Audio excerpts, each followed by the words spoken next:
for Nocode HQ, and today's short tutorial I'm going to give you an introduction into how to handle errors within your Bubble application. That's quite an important thing. It's relatively easy to do once you understand it, but very helpful for designing an app with a good user experience, because the standard behavior in Bubble is to either show nothing or to show the error that is returned basically as a standard alert. An alert is usually not considered user-friendly in today's application. So I'm right now here in my Bubble editor, and I'm going to simply first of all show you the standard way how errors are displayed. So let's say we have a sign up page here. Okay, so a placeholder here, email. Let's have a password as well. So type password. Let's call this password. Let's have email here, content format email, and let's have a simple button.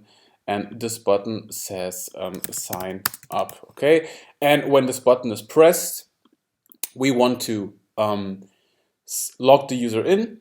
Okay, with the email, which is input emails value, and the password, which is input passwords value. Okay, quite simple, nothing new. Let's change that to login actually. Okay, and now let's quickly preview our application. I have no users currently in my application as of yet, and that's exactly what I want, because if I now enter a random email here, and if I click on login, you're going to see the default error behavior. So I'm going to click login, and we're getting an alert here, which is the name of your Bubble application, or the URL to be more precise, and then the error. Sorry, we could not find a user with email, blah, blah, blah. Okay, that's already quite nice. We're telling the user, okay, this is what the issue is. Okay, and this works because this is an integrated Bubble thing. If you're using, in some cases, it doesn't show you an error at all. It just doesn't work, and that's even worse, to be honest.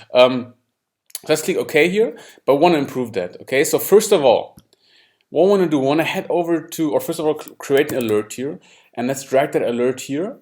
Let's position the alert at the top, and let's just call it, or let's just have it say there was an error. Okay, let's change the style of this. Let's make this like red.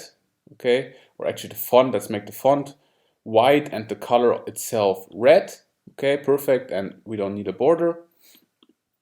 And now we can go ahead to workflow, and you always have access to do when an unhandled error occurs. Okay, what is an unhandled error? That's just any kind of error that occurs. Okay, let's add that here, and let's say, okay, when an unhandled error occurs, let's show the message, which is our alert, there was an error.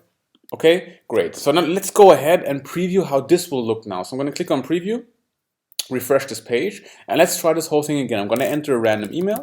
Okay, and now if we're going to click on login, what happens? An unhandled error occurs, and we have this alert which says there was an error. Looks already a lot nicer than the standard alert. It's not yet perfect, because what happens, no matter what error you have on this page, it always shows an unhandled error occurred.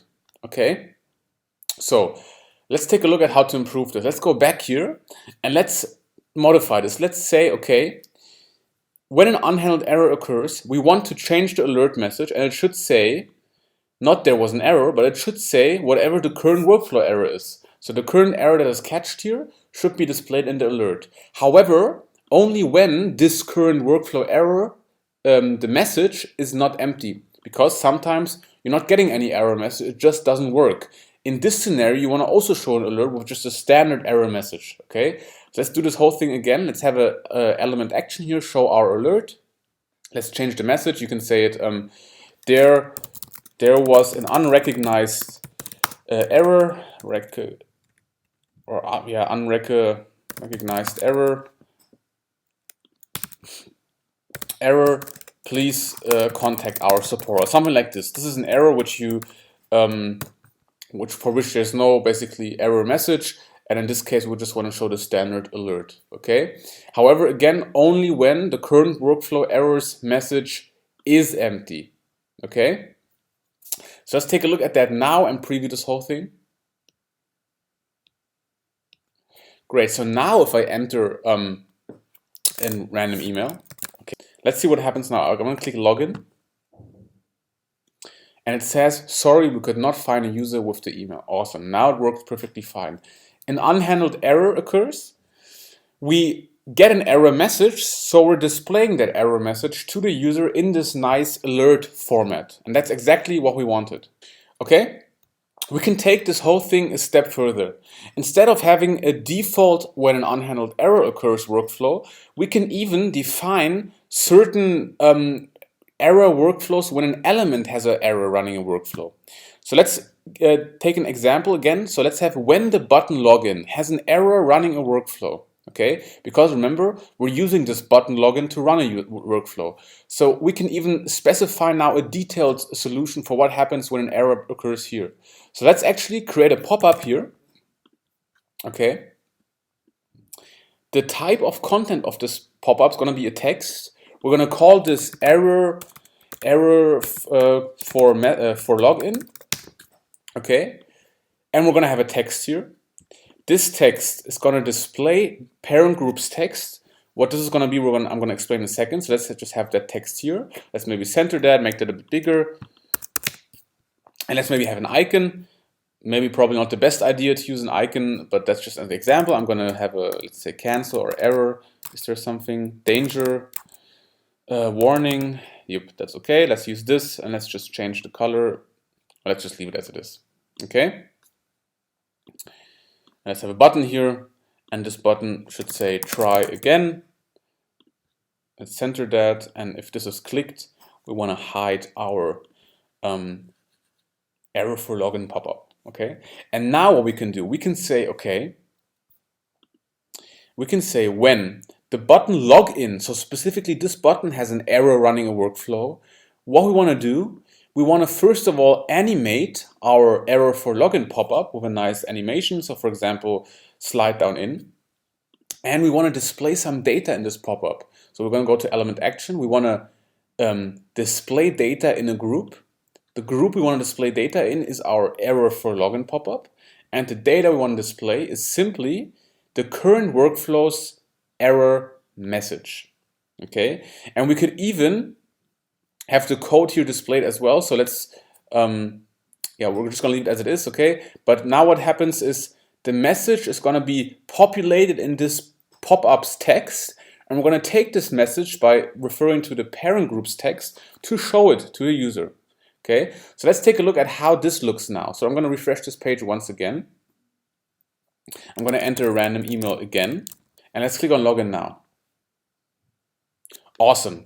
As you can see, we have a very nice pop-up here now with the warning. Sorry, we could not find a user with this email, the icon, and the button try again. I can do it again, and the same thing will happen again. So we have a custom workflow now, or a custom error handling method, just for all errors referring or that occur when this workflow is started, which happens when we press the login button.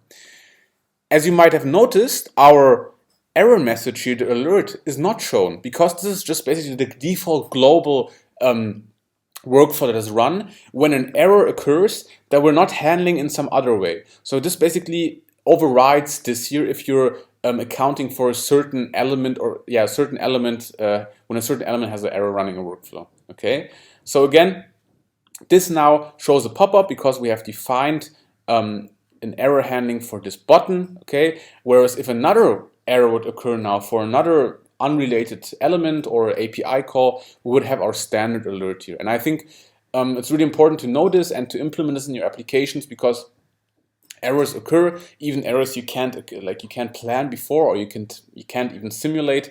And it's always nice to have a default way of handling these errors, of showing them to your user. And even if there's no error message, just to show the user, look, there's an issue here.